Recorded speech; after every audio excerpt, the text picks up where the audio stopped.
have tried and tested hundreds of sneakers from a ton of different brands, all to find the comfiest sneakers. So today, I'm bringing you guys the top 10 most comfortable shoes on the planet here in 2024. Starting at number 10, we got the Nike Zoom Vemero 5. So it just so happens that the Nike Zoom Vemero 5 is one of the most hyped sneakers right now, and it's also over a decade old. And with all of the advancements in cushioning technology, I was pretty surprised at how these stacked up to the rest of the sneakers on today's list. And I think why this is such a comfortable pair of shoes is the combination of the super soft uppers with, of course, the midsole. It has the retro runner design, and while we're not taking how good a shoe looks into consideration for today's video, just strictly comfort, I do think that these are the best looking retro runner design shoes. The sock liner on these is super nicely padded, and just generally speaking, the rest of the mesh-based upper on these is really pliable and movable, and it makes these things feel incredibly good walking around. The only thing I'm not a big fan of about this pair of shoes is the price tag at $160. A lot of the other competitors in this category of retro running shoe have a lot of different alternatives at a much lower price point. Just focusing on comfort, these are definitely up there as one of the best. Coming in at number 9 is the Adidas Climacool Vento 3.0. Okay, so this is definitely one of the weirder shoes on today's list. There's a lot of inconsistencies about the whole just general lineup that this model carries. So it's a 3.0, suggesting that there was a 2 and a 1.0. However, I don't ever remember Adidas making a Climacool Vento 2.0, so I don't know what they did with that. It also carries the Climacool name, which Adidas has also been pretty inconsistent with. I guess the only similarity with these is that they do have full-length boost, and they're also very breathable. Either way, the huge plus with this pair of shoes happens to be something that I've never really seen Adidas do very well, and that is the combination that this midsole has. So like I said, it is full-length boost, but it is encased boost. And most of the other shoes that I've tried from Adidas that have encased boost, it doesn't end up being the most comfortable, squishy feeling. Like the Yeezy 700s have quite a hard foam exterior with the boost on the inside, which oftentimes leads to a much firmer experience on foot. But for the first time that I've personally felt, Adidas decided to encase this version of boost with something incredibly soft. I'm not even joking, this exterior foam that they've used to encase this boost could be a midsole in and of itself. It's so insanely soft. And that in combination with the boost leads to overall an incredibly cool experience when you're walking around. Now the upper on these isn't the most soft and padded just because I feel like they really went for breathability over the rest. In my opinion, they fit true to size, and if you were interested in this pair of sneakers, they haven't actually dropped just yet, at least globally. They had a release out in Asia, but they should be coming to the US, the EU, and other regions very, very soon. Coming in at number 8 on the list is the Nike Infinity Run 4. So I'm pretty sure that this sneaker model is based off of one of my favorite Nike shoes of all time, the Epic React. I wore those things to the ground when they first released. They were incredibly comfortable. Nike just seemed to kind of replace the Epic React with the Infinity Run lineup, and this is obviously the 4th generation. But even though they replaced that one, at least they continued with the comfort being at the forefront of the design. So this pair of shoes comes with Nike React cushioning, which is very, very nice. It feels incredibly soft underfoot. It's not the lightest foam that Nike has used or other brands. Generally speaking, it's soft, squishy, and really nice to walk around in. One thing I will point out is that in the marketing for this pair of shoes, Nike calls this foam React X, which I guess to a lot of people, they see that name and they're like, oh, new name must be better. But really, it feels exactly the same as normal React. This one just leaves a 43% reduction in carbon footprint, whatever that means. Either way, in combination with the midsole, they also added an incredibly nice upper material. So it has Nike's Flyknit material, and in my opinion, Nike is one of the leading footwear manufacturers in terms of how they create their knit materials. Like the knit on here is pretty much unmatched. It's super stretchy, and it really is one of the very few times that Nike doesn't lie in their marketing about this pair of shoes. They said that these things feel like a hug on foot, and they really do. They do cost $160, which I'm not too mad at considering what you're getting. And if you couldn't already tell, the pair that I got is the extra wide version. Another plus to this pair of shoes is just having a bunch of different options. Coming in at number 7 is the New Balance 9060. So this is my favorite New Balance sneaker to date, and just one of my favorite sneakers, period. And of course, to make that list, they have to be very comfortable, which this shoe is. This pair of shoes is just such an easy recommendation because they just check all of the boxes. The midsole is wider than a lot of other shoes, so you feel very stable and cushioned walking around in them. The midsole is obviously soft and squishy, and the upper is soft soft, plush, and made with really nice materials. Not only to feel, but it's also great quality. Again, we're not giving any points for the appearance, but in my opinion, they look really good. They do fall into the same category as the Nike Zoom Vemero 5s, being a retro runner design, but these things are just a whole different step above. You're getting better quality, better materials, they feel a lot better on foot. They just feel like a solid pair of shoes. The retail price on these is $150, which I think is a very fair price for what you're getting. All right, coming in at number 6 is the Asics Nimbus 26. I gotta be honest with you guys, I did not want to like these shoes as much as I do. I mean, they're not exactly my favorite looking pair of shoes, but with how comfortable these things are, they start to look better every single time you wear them. But the first thing I thought to myself when I put these things on and got them in is how much they reminded me of the Nike Epic React. Again, a pair of shoes that I absolutely love. They do have a lot of similarities in terms of how they look, and also the super stretchy upper, which on this pair of shoes is a little bit more thought out. Like, it's not just a stretchy knit material that spans the upper, you have very strategic placements of stretchy material. The pull tab and the tongue on these things is super stretchy, so it's just a really nice experience putting them on foot. You've got nice breathable mesh that spans the upper, which is a little bit less stretchy, and then right on the edge of the toe box, they firmed up that material to give it a lot more structure and durability. The best part by far has to be the midsole. Somehow, unlike most shoes where you feel most of the squish on the heel portion of the sneaker, these things just feel squishy and soft throughout the entire thing. That heel to toe transition feels incredible. And these do come in at $160, which I initially thought was super steep, but trying them out, wearing them around, the quality that you're getting, the engineering of the knit upper feels incredible. For all of that, I actually think it's a pretty reasonable price. Coming in at number 5, I got a little bit of a surprise for you, and I guess myself too, but it's the Reebok Float Zig 1. Yeah, no, we got a pair of Reeboks on the list. So the design of this pair of shoes is based off of the Reebok Zig Kinetica. And that's a pair of shoes I really liked, especially for the price. And the Float Zig 1 is just more of a refined version specifically for comfort. Just like the Adidas Climacools, these have also not released out in the US just yet, which should be happening, I think, April the 4th. Either way, let's kick this off with one of the more funny things about this pair of shoes, and that is the midsole. So they come with what Reebok calls Energy Floatride Foam, which looks suspiciously a lot like Adidas Boost. It has that styrofoam feeling, and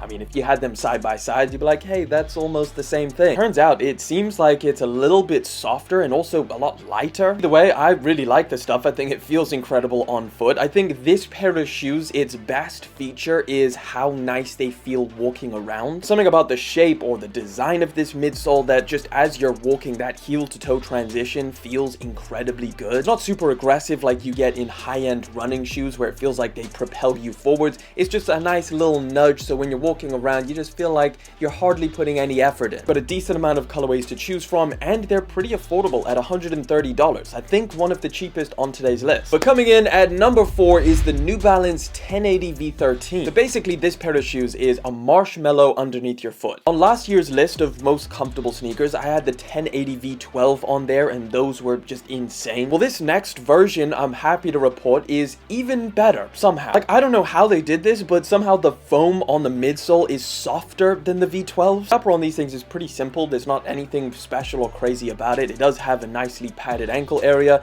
Everything other than that, decent breathability, but nothing too special. Overall, somehow New Balance found a way to make this next version a big step up from the already great V12s, so I'm super happy with this pair. Definitely one of the most comfortable sneakers you can get. Right, before we get into the top 3, you know I got a couple honorable mention sneakers that didn't quite make this list. Starting with the New Balance Warped Runner, again a pair of shoes that I've told you guys how much I like and is super comfortable. They mainly didn't make the list because of just how tall the stack of foam is. It can end up being a little bit more unstable. That specifically does detract some points. This honorable mention is the Nike Motiva, an incredible pair of shoes. I think the best comparison for these is the Infinity Run 4s. This is just a more affordable option, so I think it's a great alternative, but just slightly less comfortable than the Infinity Run 4s. Next one is the Radical Low sneaker from Flowers for Society. I was pleasantly surprised when I got these things in. They do feel really nice on foot. I do really think that this pair of shoes could have been in the top 10 if it was just a little bit more catered to comfort with the upper. Midsole feels great, super soft and squishy. Last one is the Nike Zoom Fly 5. Actually, I was a little bit disappointed in this pair of shoes. I really liked the shape and the overall midsole on these things, and they are generally speaking comfortable. But the main thing that really let this pair of shoes down was the upper. It's really not that soft. In fact, it's pretty hard. It kind of feels feels like plastic that's tightly wound around your feet. Either way, let's get into this top 3. We got some crazy ones in here. But third place, we've got last year's most comfortable shoe, which is the Nike Invincible Run 3. When I originally started testing different shoes for this video, I just assumed that the Nike Invincible Run 3 would be number 1 again. I was just so convinced that Nike had created the most insanely cushioned, comfortable shoe ever, but turns out there's some big advancements in this space, which we will get into. The Nike Invincible 3 is still undeniably one of the most comfortable sneakers that you can buy. Like, if you've never tried this pair of shoes on foot, they feel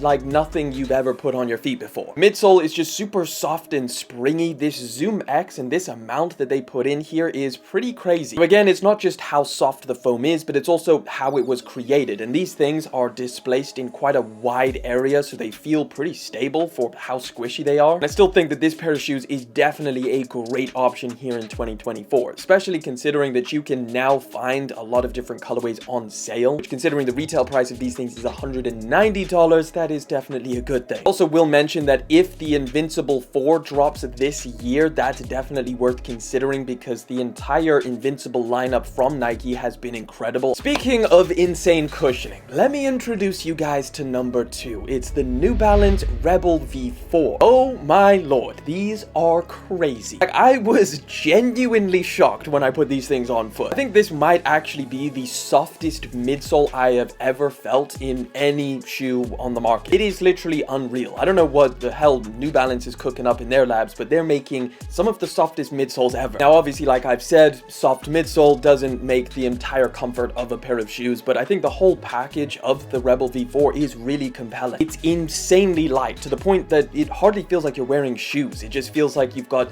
two clouds ominously following your feet and you just don't feel anything. Because these things are so light, obviously New Balance had to do a lot of engineering with the upper to make it as light as possible, and that means stripping off a lot of the padding. I mean, it's still decent, but it definitely could be a little bit more padded. It's very, very breathable though, I will give it that. They're also very well priced at $140, which compared to other shoes like this on the market is a steal. These have just released, so there's only a few different colorways, which are currently mostly blindingly bright, except for the one that I chose. But I'm sure they're going to drop more in the future. But coming in at number 1, and a genuine surprise to me, is the On Cloud Surfer. I've tried quite a few different models from On, and the Cloud Surfer one is the most comfortable by a decent margin. I originally thought that the whole having holes in the midsole of the shoes was really just a gimmick, kind of like Nike's Air Max. Ooh, that might be a hot take. No, this is definitely not a gimmick. It is engineering. It sounds silly, but when I'm wearing this pair of shoes, I could just imagine like people in lab coats created them. It just seems like this pair of shoes has been made to a science. When you're walking around in them, the first compression that you'll feel is all of these holes in the midsole collapsing. Now that feels really nice, but when you combine that with how soft and squishy the actual foam is, it's almost like you get an extra little bit of squish to it. It's really just an unmatched experience walking around. Now, the upper on these things is not that fancy. It's pretty basic. In fact, you just have a breathable mesh upper, but it feels pretty nice, and you do have a decent amount of padding around the ankle area. Overall, super impressed with this pair of shoes. Definitely makes number 1 on the list. So yeah, hyped to see what they come out with in the future. Click over there to check out another video that YouTube recommends to you.